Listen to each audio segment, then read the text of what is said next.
Welcome everyone to Vested Interest. This is Shane back again for the Stock Pick of the Day video. It is February 7th. We're going to take a look at Nexstar Media Group. Let's jump right in the video.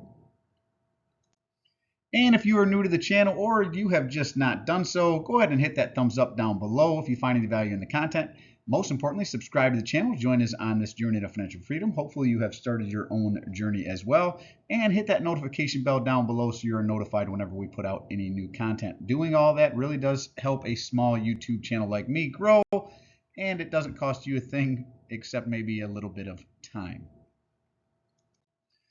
Now, this is the Vested Interest Stock Screener. This is how I set up the videos. It's also how I look at a company on a high level to see if I'm interested in investing. If it meets 5 of 8 for financial companies, I add in price to book. You can use price to book for any company. Just make sure you're comparing it to its sector. Then I add in 6 of 9 for the criteria there for financial companies like banks, 5 of 8 for other companies. And there it goes on my watch list. If I'm interested, I do more of a deep dive, get into the financials, do a discounted cash flow analysis, and see what I'm willing to pay. We're going to run through all of this in the video. So let's run through it quick.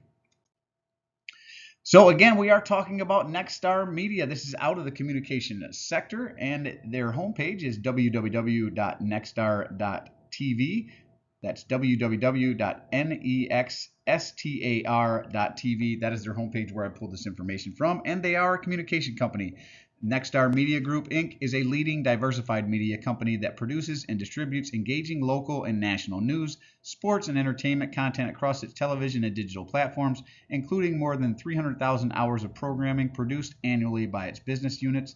Nexstar owns America's largest local broadcasting group, comprised of top network affiliates with 200 owned or partner stations in 116 U.S. markets, reaching 212 million people. So they are reaching most of America, and they own, brands like CW, The Hill, News Station. They own others as well. They're also in radio, WGN Radio 720. This is a company, my understanding, is out of Chicago, and hats off to Dapper Dividend. That's who I heard about this particular company from. And again, that's www.nexstar.tv. Let's keep on rolling here. The reason we are taking a look at them, down 8.31% today. We are talking about Nexstar Media Group, ticker NXST, out of the communications sector. Closed out today at $158.55. As you can see here, their 52-week range as low as $132.30, as high as $204.08. They are kind of floating between their 52-week high and 52-week low, though they are starting to trend back towards their 52-week low. Average volume 660,000. Today's was 302, so huge sell-off. I mean, that's a big drop. You can just see it in the chart there. It looks like they tried to rebound a little bit till noon and then fell off a bit more. So just a big drop on the day. Anytime a company drops 8.31% on a day, that's a big drop. Price to earnings ratio is sitting at $13.62 per share. PE ratio there. Earnings per share, EPS, sitting at $11.72 per share. Very close EPS to PE. You don't see that very often. Very good numbers overall on this one. Earnings date was February 28th. We just passed that. It doesn't list when their next one is going to be. You'd have to look on their website. Possibly gives you that information. You see their forward dividend is 3.91%, and they do pay out a $6.76 dividend. They are a quarterly payer. Nice starting yield, nice payout overall. Ex-dividend date is February 8th, so you would actually have needed to buy them today. I don't believe if you buy them tomorrow on their ex-dividend date, you will get the next dividend. And I will say they are most likely going to drop tomorrow on their ex-dividend by the amount of that dividend. So I would look for more of a downturn on this one if you are interested in buying it. I wouldn't do so until after the drop tomorrow. 1-year target estimate, at least according to Yahoo Finance, where I pulled this information from, and they do have a new look. This is still from Yahoo Finance. They've just updated how they present the information, so this is why it's looking a little different than my typical videos. But they have a 1-year target estimate of $198.73. I am not affiliated with Yahoo Finance, just one of the sites I like to go to. And we are going to look at dividend yield theory next. And to do that, we're going to go into the, you look at the statistics page, you go down to dividends and splits. You'd look at their 5-year dividend yield average, 2.09%, compare it to its current 3.91%. And since it is higher and much higher, almost twice as high, it speaks to some undervaluation. And not only undervaluation, at least according to dividend yield theory right now, this one has big undervaluation as well as a nice margin of safety on this one. Payout ratio is low at 42.24%, under 50%. I like anything under 75%, so that beats the metric I'm like. Overall, all the numbers look really good. Again, might look for more of a pullback on this one overall, but I do like the numbers on this so far. Let's get into it a little further here. Again, payout ratio 42.24%. Annual dividend yield 3.91%. Like this says 3.91%. Yeah, 3. Okay, just checking to make sure it's the same. So 2020, we're going to take a look at free cash flow now. To do that, you go into financials, a lot of good information there, balance sheet, income statement, debt to equity ratios. What does their revenue grow? You want to see growing revenue over time. What do their margins look like? Is it growing? Is it shrinking? You want growing revenue over time. Are they paying down debt?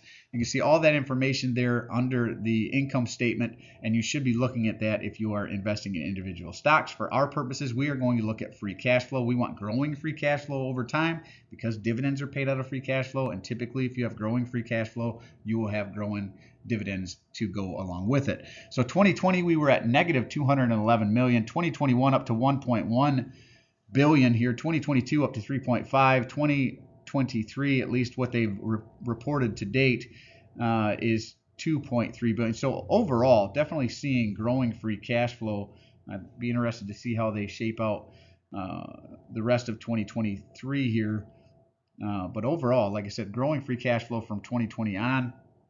They are repurchasing their own shares here. Very nice to see there. Very nice starting dividend yield, low payout ratio. Again, short of more of a pullback. This one so far looks pretty good. Now we're going to go over to stockanalysis.com. I always recommend more than one source so that you can make sure the information you're getting is accurate and back check that it's up to date. As you can see here, these price targets were last updated December 8th, and they have 7 analysts over the last 12 months, 7 analysts that have taken a look at this. They call it a strong buy, and they have a low estimate of $158. It's right up against their lowest. That would be a 0.8% decrease from where it currently sits if it happens to hit their low. They have an average estimate of $206.43. That would be a 29.61% increase in the stock price. That would be a new 52-week high as well. And if it happened to hit their high of $235, that would be a 47.55% increase. And if you were to buy them now, you would be able to lock in that 3.9% dividend yield on that. Now, I like to get in statistics here and look at how efficiently a company is reinvesting back into itself. To do that, you'd look at return on equity, ROE, and return on invested capital, ROIC. I like 10% or better on both of these numbers. Return on equity sitting at 17%. That meets the 10% metric I'm looking for. Return on invested capital is a little lower than I like, 6.2%, but that is not terrible for companies in the communications sector. Again, if you were to compare this to its sector, that's not very bad at all. So 6.2%, I could live with that for this particular company. EPS growth is a little lower than the 5% that I typically look for at 1.57%, and this I don't really like. Revenue growth forecasted to decrease. Now, it's not really forecasted to decrease much, 0.33%, and that may have something to do with a lot of companies right now as we slow down a little bit, the economy overall, they tend to pull back on investing in marketing. And a lot of these media companies, that's where they make their money, in marketing, right? Advertisements, commercials. So that could be accounted for that, but I don't like to see negative revenue growth. We're going to take a look at the dividend history here a little bit. Again, low payout ratio, 41.73%. I think they said 42 on Yahoo Finance. So stockanalysis.com has it a little lower. Either way, under 50%. I like under 75%. So this more than meets the metric I'm looking for. That's the growth, 41.73% dividend growth. Very high dividend growth. Very, very high dividend growth.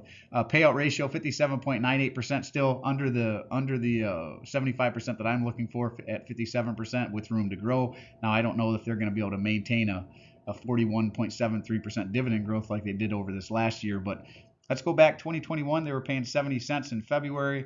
They raised it up February 2022 to 90 cents. So, I mean, that's a 20-cent raise. They raised it up again in February 2023 to $1.35. So, I mean, that's 45 cents right there. And then it looks like November 9th, they were still at 35. Yep, February 8th. So they're raising it up again in February to $1.69. So that's what, another 34 cents? I mean, these are pretty hefty dividend raises going back at least the last several years. So very nice dividend growth, low payout ratio, at least lower than what I'm looking for at 75%. Other than maybe more of a pullback, this looks like an interesting company. If you're interested, again, go check out their homepage, do more of a deep dive into the financials, see what you really think about this one. I do know those brands. CW, I've watched. The Hill, I read online on YouTube, watch some of their videos there. So I'm well aware of this particular company, or at least some of the brands that they own. Well, that is really it for this one. Let me know what you think of Nexstar Media.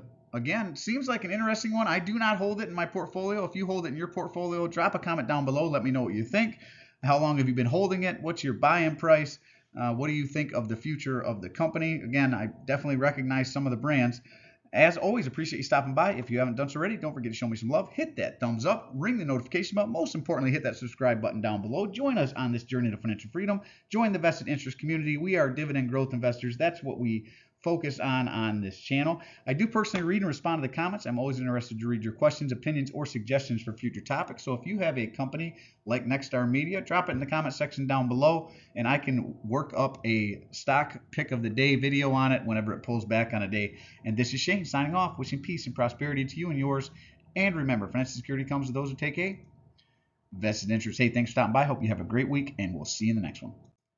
I'm not a financial advisor. Nothing in this presentation should be considered financial advice. I'm only sharing my opinion and investor journey for educational and entertainment purposes. Investing involves risk and candid money. You should never invest any amount you're not comfortable losing. Always do your own research, invest based on your situation, circumstances, and select criteria, or seek the advice counsel of a certified financial advisor.